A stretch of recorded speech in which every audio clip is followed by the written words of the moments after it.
मध्य प्रदेश कर्मचारियों पेंशनर्स के लिए बड़ी खुशखबरी। कर्मचारियों और पेंशनर्स को मिलेगा बड़ा लाभ।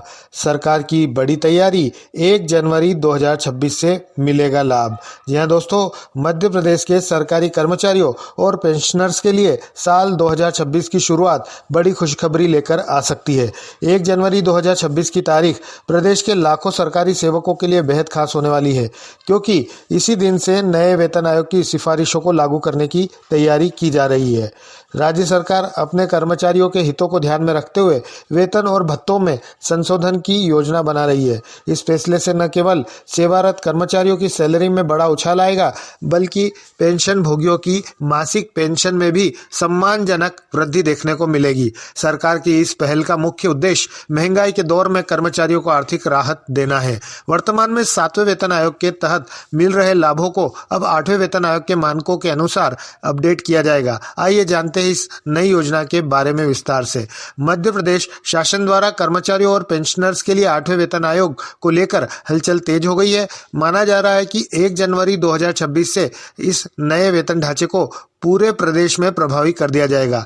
इस नए सिस्टम के आने से कर्मचारियों का बेसिक पे बढ़ जाएगा, जिससे उनके अन्य भत्ते जैसे एचआरए और डीए में भी भारी वृद्धि होगी। सरकार का यह कदम प्रदेश की अर्थव्यवस्था और सरकारी कर्मचारियों के जीवन स्तर में सुधार लाने की दिशा में एक बड़ा बदलाव माना जा रहा है। 8वें वेतन आयोग से क्या बदलेगा? नए वेतन आयोग से लागू होने से सबसे बड़ा बदलाव फिटमेंट फैक्टर को देखने को मिलेगा।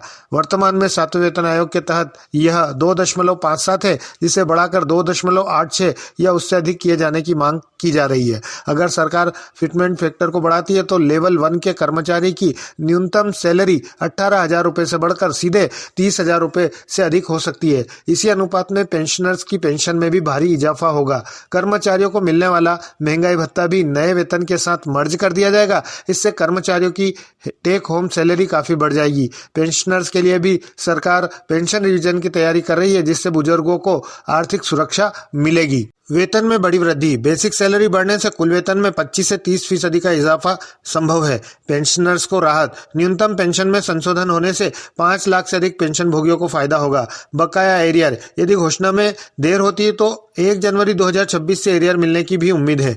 भत्तों में सुधार, हाउस रेंट अलाउंस और ट्रेवलिंग अलाउंस में भी बढ़ोतरी की जाएगी। महंगाई से लड़ने में मदद, बढ़ती महंगाई के बीच बढ़ा हुआ वेतन कर्मचारियों की बचत को बढ़ाएगा। सरकार की तैयारी और कार्यान्वयन, मध्य प्रदेश सरकार ने अपने स्तर पर इसकी तैयारी शुरू कर दी है। वित्त विभाग द्वारा बजट का आकलन किया जा रहा है, ताकि राज्य के खजाने पर पड़ने वाले अतिरिक्त बोझ का प्रबंधन किया जा सके।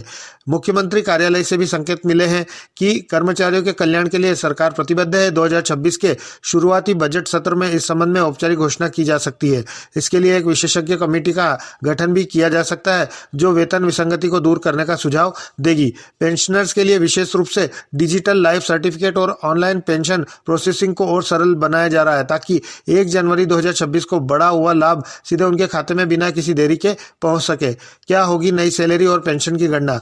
अनुमानों के मुताबिक अगर 8वां वेतन आयोग लागू होता है तो कैलकुलेशन कुछ इस प्रकार हो सकते हैं। न्यूनतम वेतन वर्तमान 18,000 से बढ़कर 34,000 के करीब। न्यूनतम पेंशन वर्तमान 9,000 से बढ़कर 17,000 से 20,000 के बीच। फिटमेंट फैक्टर इसे 3 के करीब रखने की सिफारिशें कर्मचारी यूनियन द्वारा की जा रही है। सरकार इस समय केंद्रीय वेतन आयोग की गाइडलाइंस का अध्ययन कर रही है। आमतौर पर मध्य प्रदेश सरकार केंद्र द्वारा घोषित वेतन वृद्धि को ही अपने राज्य में लागू करती है। इसलिए 2026 में केंद्रीय कर्मचारियों के साथ साथ एमपी के कर्मचारियों के दिन भी फिरने वाले हैं।